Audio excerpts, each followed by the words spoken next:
d'une alliance stratégique que l'Algérie, face à laquelle l'Algérie se sent menacée.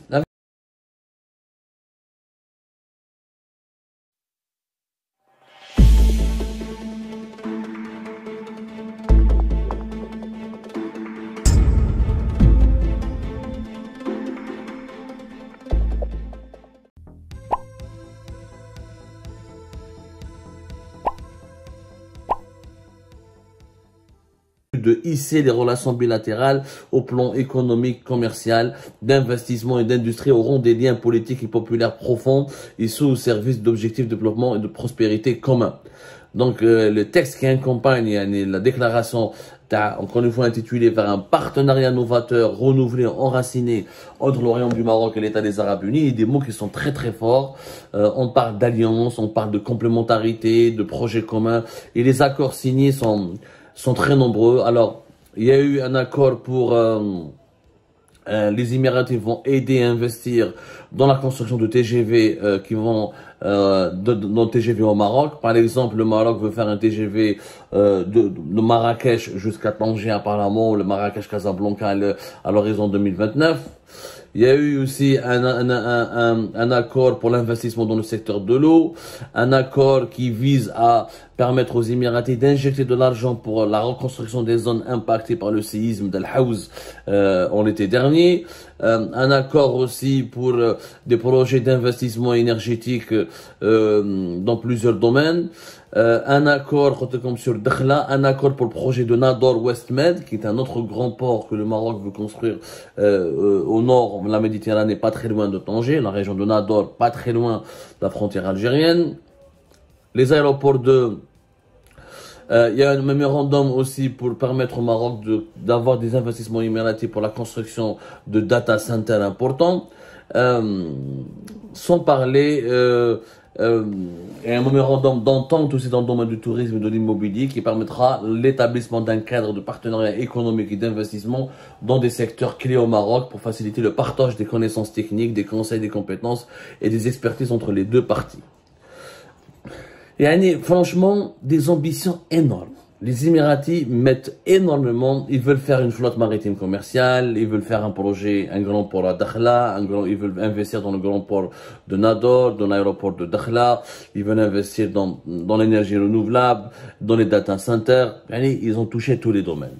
Il faut savoir qu'effectivement, les chiffres ne mentent pas.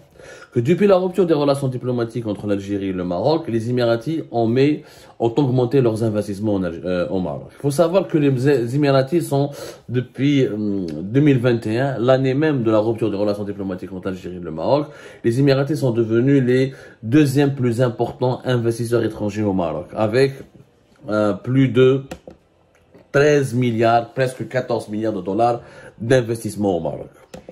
On appelle ça le stock des IDE, le stock des investissements étrangers.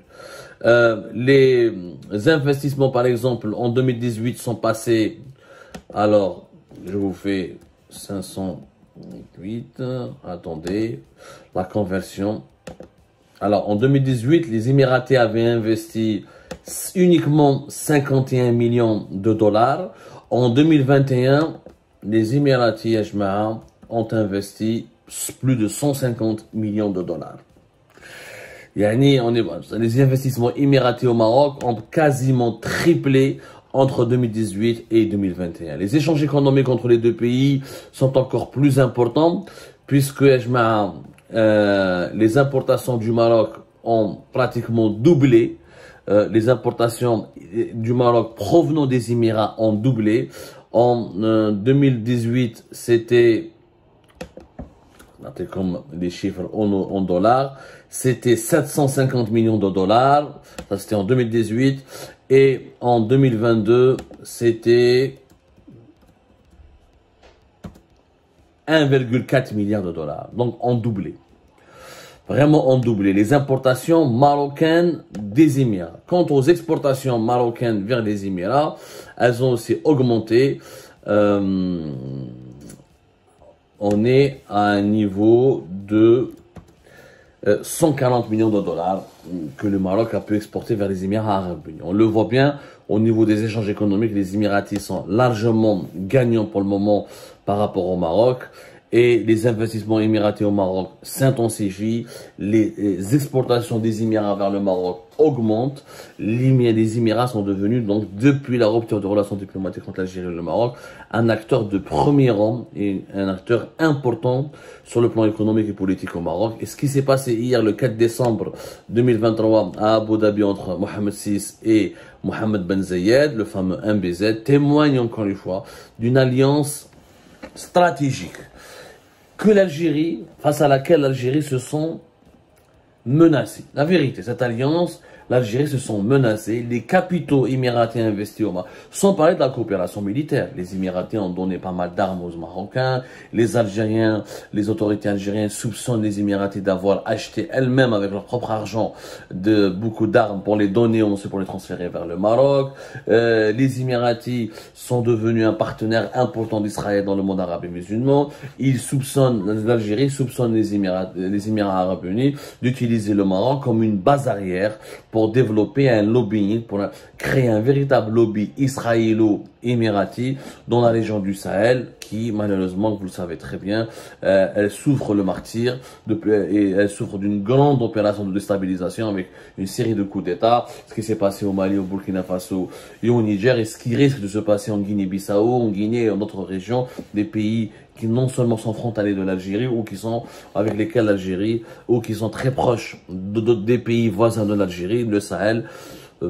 Pour l'Algérie, c'est un prolongement stratégique. Donc l'Algérie voit d'un très mauvais œil cette alliance maroco-émiratie qui pour l'Algérie, c'est simple. Cette alliance, elle se construit contre elle. Il y a une sorte de ceinture. Israël, les Émirats et le Maroc veulent créer une sorte de ceinture qui veut encercler l'Algérie. Pour les dirigeants algériens, ces investissements émiratis au Maroc ne sont pas fortuits. Pour les dirigeants algériens, ces capitaux émiratis injectés dans les marchés marocains, ce rapprochement approfondi avec le Maroc n'obéit pas à des simples considérations de croissance économique. Pour l'Algérie, il y a du politique derrière, que les Émiratis, leur but est d'étouffer l'Algérie, de l'affaiblir, de la diviser, de diminuer son importance, de la dominer carrément dans sa propre région qui est le Maghreb. Et le Maroc ne serait qu'un cheval de Troie des Émirats et d'Israël dans la région. C'est comme ça que les dirigeants algériens le perçoivent. Les dirigeants algériens affirment disposer de preuves sur le plan sécuritaire, où les services secrets émiratis et marocains auraient initié des coups bas en Tunisie, en Libye, en Mali, au Niger et ailleurs à travers dans les pays, en Mauritanie et dans les autres pays voisins qui ceinturent l'Algérie, pour déstabiliser l'Algérie, pour, encore une fois, porter atteinte à ses intérêts et pour la mettre en difficulté.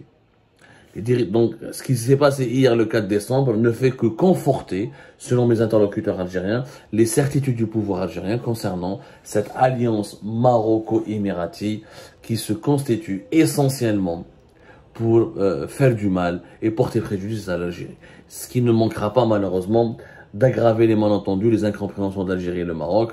On est malheureusement encore très loin d'une phase d'apaisement entre les deux grands pays du Maghreb, et le Maghreb est devenu plus que jamais un échiquier qui est utilisé par des grandes puissances régionales ou émergentes pour imposer leur agenda ou leur leadership et défendre leurs intérêts au détriment des intérêts même des peuples maghrébins.